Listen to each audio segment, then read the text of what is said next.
Our first evaluator does needlepoint, reads, or goes for a drive and sings out loud with the radio.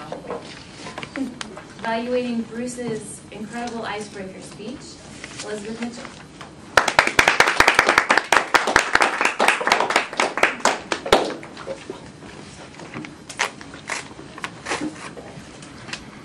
Wow, Bruce, you did an incredible job on your icebreaker speech.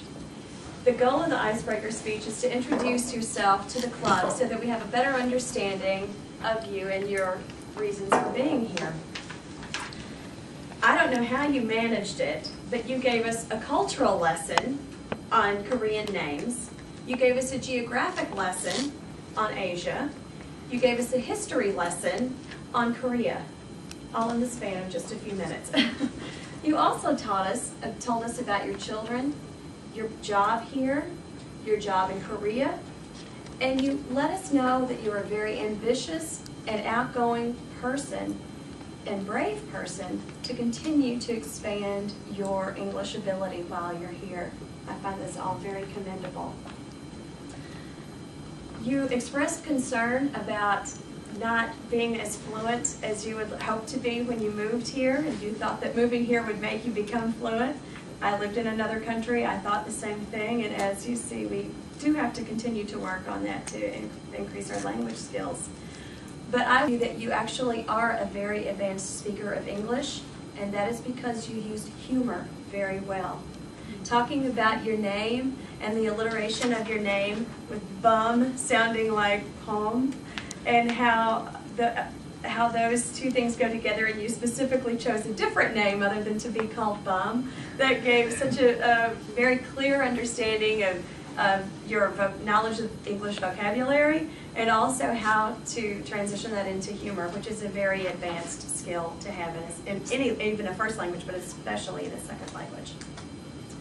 In addition, you talked about your objectives, about what your family is doing. You told us again that your wife is working, that your children are going to school, and how you hope to go back and utilize your English in a very competitive work environment where you have lots of different colleagues from different nations. So I appreciate your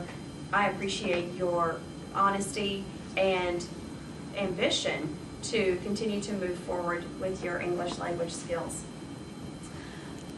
One of the things that I have to say is you did an excellent job of enunciation.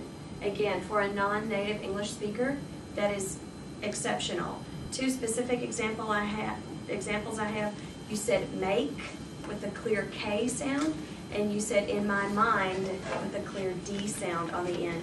I'm from the South, I don't even do that. So that's another very good example of enunciation. So one thing I think you could improve on is to be a little more comfortable at the lectern. You did not use your notes very frequently. That was very good use for a first time. But I think that you could become a little more comfortable as you stand up here, and that will come as you give more speeches. But overall, at the risk of seeming obsequious, I have a hard time finding anything except good comments for you. So thank you very much, Bruce. I look forward to hearing more from you.